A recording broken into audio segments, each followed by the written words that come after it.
Hello दोस्तों, नमस्कार। आप सभी मित्रजनों का हमारे इस यूट्यूब चैनल मेरी ट्रिक में बहुत बहुत स्वागत है। दोस्तों, आज हम लोकसभा का पार्ट नंबर 3 लेकर आए हैं, जिसमें आपको 15 क्वेश्चन मिलेंगे और उसका उत्तर भी आपको साथ में दिया जाएगा। दोस्तों, आइए बढ़ते हैं आज के पहले क्वेश्चन पर। 42वें संविधान संशोधन 1976 में लोकसभा का कार्यकाल बढ़ाकर कितने वर्ष कर दिया गया था? दोस्तों, आप सभी के सामने ये ऑप्शन है। इसका सही उत्तर है 6 वर्ष, ऑप्शन नंबर 2, जो कि इंदिरा गांधी सरकार में किया गया था। आज का क्वेश्चन नंबर 2 दोस्तों, 44वें संविधान संशोधन 1978 में लोकसभा का कार्यकाल घटाकर कितने वर्ष कर दिया गया था?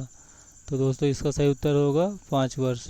मोरारजी देसाई की सरकार दोस्तों उस समय थी, तो मोरारजी देसाई की सरकार में पुनः 1978 में 44वां संविधान संशोधन करके लोकसभा के कार्यकाल को 6 वर्ष से घटाकर 5 वर्ष कर दिया गया था। दोस्तों, अगला प्रश्न, लोकसभा को और किन नामों से भी जाना जाता है? निम्न सदन, लोकप्रिय सदन, जनता का सदन, अस्थायी सदन। तो दोस्तों, उपरोक्त सभी इसका उत्तर होगा। लोकसभा को हम निम्न सदन या लोकप्रिय सदन या जनता का सदन या स्थायी सदन के रूप में जानते हैं। दोस्तों, अगला प्रश्न, किसी विधेयक को धन विधेयक कौन घोषित करता है? राष्ट्रपति या प्रधानमंत्री या लोकसभा का अध्यक्ष? दोस्तों, इसका सही उत्तर होगा लोकसभा का अध्यक्ष हो तो किसी विधेयक को धन विधेयक घोषित करता है। आज का अगला क्वेश्चन दोस्तों, संसद के संयुक्त अधिवेशन की अध्यक्षता कौन करता है? दोस्तों, यहाँ संयुक्त अधिवेशन का मतलब होता है जब लोकसभा और राज्यसभा दोनों सदनों की बैठक एक साथ बुलाई जाए, तब इसकी अध्यक्षता कौन करता है दोस्तों? तो लोकसभा का अध्यक्ष संयुक्त अधिवेशन की अध्यक्षता करता है।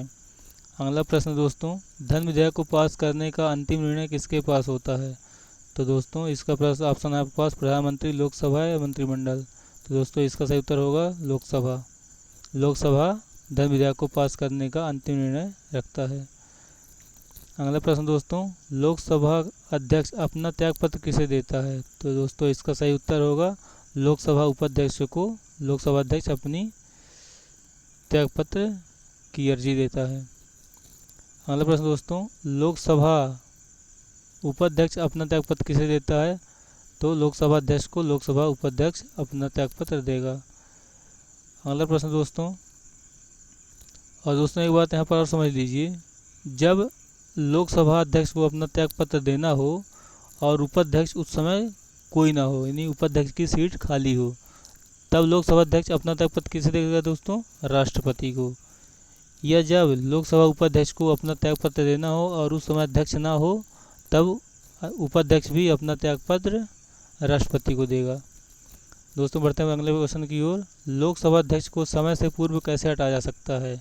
ऑप्शन हैं लोकसभा के सदस्यों के बहुमत द्वारा, या लोकसभा के सदस्यों के 2/3 बहुमत द्वारा, या लोकसभा के सभी सदस्यों द्वारा। तो दोस्तों, लोकसभा अध्यक्ष पूरे सदन का अध्यक्ष होता है, तो जब भी हमें लोकसभा के अध्यक्ष को हटाना होता है तो लोकसभा के सभी सदस्यों द्वारा ही उसको हटाना पड़ेगा। जब लोकसभा के सभी सदस्य वोट करेंगे लोकसभा के अध्यक्ष को हटाने के लिए, तभी उसे समय से पूर्व हटाया जा सकता है। अन्यथा जब तक लोकसभा चलेगी तब तक वह अध्यक्ष उस लोकसभा का अध्यक्ष बना रहेगा, लोकसभा के कार्यकाल तक अध्यक्ष बना रहेगा जो भी सरकार होगी। दोस्तों, अगला प्रश्न देखते हैं, कौन कौन अनुच्छेद लोकसभा सीटों के आरक्षण से संबंधित है? तो दोस्तों, इसका सही उत्तर होगा ऑप्शन नंबर ए, अनुच्छेद 330 व अनुच्छेद 331। अगला प्रश्न दोस्तों, अनुच्छेद 330 के तहत अनुसूचित जाति को कितनी सीटें आरक्षित की गई हैं? तो दोस्तों, अनुसूचित जाति के लिए यहाँ पर 84 सीटें आरक्षित की गई हैं। अगला प्रश्न दोस्तों, अनुच्छेद 330 के तहत अनुसूचित जनजाति को कितनी सीटें आरक्षित की गई हैं? तो दोस्तों, इसका सही उत्तर होगा 47 सीटें। दोस्तों, कई बार पूछ लेता है कि अनुच्छेद नहीं दोस्तों, पूछता वहाँ पर संविधान में लोकसभा की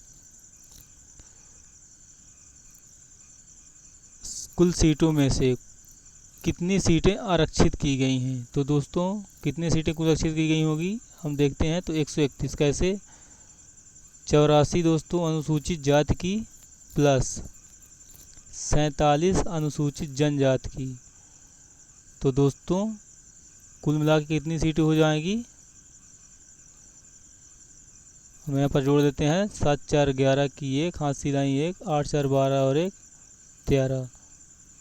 तो दोस्तों 131 सीटें टोटल होंगी जो कि लोकसभा में आरक्षित की गई अनुसूचित जाति और जनजाति की। अगर अनुसूचित जाति की पूछे तो 84 सीटें और अनुसूचित जनजाति की पूछे तो 47 सीटें। तो टोटल 131 सीटें दोस्तों आरक्षित की गई हैं।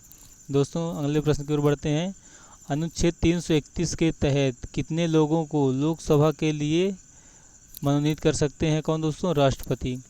तो इसका उत्तर दोस्तों 2 होगा। ये 2 ऐसे सदस्य होते हैं जिनको राष्ट्रपति मनोनीत करता है जो कि एंग्लो इंडियन होते हैं। और ये ज़रूरी नहीं कि हर लोकसभा में राष्ट्रपति 2 सदस्य मनोनीत ही करेगा। जब राष्ट्रपति को लगेगा आवश्यक कि जो लोकसभा के सदस्य चुने गए हैं चुनाव द्वारा उनमें एंग्लो इंडियन समुदाय के सदस्य जब नहीं होंगे, अगर ऐसा प्रतीत होगा राष्ट्रपति को, तभी वह नियुक्त करेगा 2 लोगों को लोकसभा में। अगला प्रश्न दोस्तों देखते हैं। सरकार के खिलाफ अविश्वास प्रस्ताव कहां पर लाया जाता है। तो दोस्तों इसका उत्तर होगा फर्स्ट नंबर, लोकसभा। सरकार के खिलाफ अविश्वास प्रस्ताव राज्यसभा में कभी नहीं लाया सकता, लोकसभा में ही लाया जाता है अविश्वास प्रस्ताव, क्योंकि सरकार लोकसभा में बहुमत में होती है। जब पार्टी का लोकसभा में अधिक सदस्य होगा वही जो पार्टी सरकार बनाती है, और इसीलिए लोकसभा में ही अविश्वास प्रस्ताव को लाया जाता है। दोस्तों अंतिम प्रश्न, प्रश्न नंबर 15। धन विधेयक के संबंध में राज्यसभा की सलाह को लोकसभा मानने के लिए बाध्य है या नहीं। तो दोस्तों यहाँ पर आपको बता दें, धन विधेयक के संबंध में लोकसभा राज्यसभा की सिफारिशों को या सलाह को या आदेश को मानने के लिए बाध्य नहीं होती। दोस्तों इस बारे में थोड़ा समझते हैं। धन विधेयक दोस्तों लोकसभा में ही प्रस्तुत किया जाता है, और धन विधेयक कोई विधेयक धन विधेयक है या नहीं उसके बारे में लोकसभा अध्यक्ष निर्णय करता है कि यह धन विधेयक है या नहीं। और दोस्तों जब लोकसभा में धन विधेयक पास हो जाता है उसके बाद राज्यसभा में जाता है। तो राज्यसभा में जाता है कि उसमें कोई सलाह दे दे या कोई त्रुटि हो तो सुधारने की अनुमति दे, ध्यान आकर्षित करवाए राज्यसभा। तो दोस्तों राज्यसभा मैक्सिमम अधिकतम 14 दिन तक उस बिल को अपने पास रख सकती है, उस पर वह विचार करेगी, विचार करने के बाद लोकसभा को पुनः वापस करेगी 14 दिन के अंदर। और जो सलाह है या सिफारिश या सुझाव राज्यसभा देगी उसे लोकसभा मानने के लिए बाध्य नहीं होती है। लोकसभा चाहे तो राज्यसभा की सिफारिशों को माने या ना माने। और यदि दोस्तों दूसरा केस बनता है, राज्यसभा 14 दिन के बाद भी अपनी सुझाव सिफारिश या सेम जो लोकसभा ने पास किया था उस बिल को किसी भी तरह का बिना संशोधन किया संशोधन के किसी भी तरह वापस करती ही नहीं लोकसभा में, तब भी लोकसभा 14 दिन के बाद उस बिल को पारित कर लेता है और यही मान के चलता है कि राज्यसभा उस लोकसभा के द्वारा पास किए गए बिल पर सहमति जता रही है। तो दोस्तों 14 दिन बाद लोकसभा अपने आप स्वयं उस बिल को पारित कर देता है, उस पर राज्यसभा का कोई दबाव नहीं होता, और राज्यसभा दबाव दे भी नहीं सकती, और दबाव देती भी है तो लोकसभा मानने के लिए बाध्य नहीं होता। तो दोस्तों हमारा वीडियो आज यहीं तक, और अगले वीडियो मिलेंगे हम। और दोस्तों तब तक के लिए आप हमारे साथ जुड़े रहिए और मेरे चैनल को सब्सक्राइब कीजिए तथा बगल में दिख रहे बेल आइकन को दबाइए।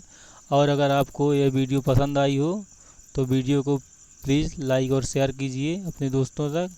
दोस्तों मिलते हैं नेक्स्ट वीडियो में, तब तक के लिए जय हिंद जय भारत।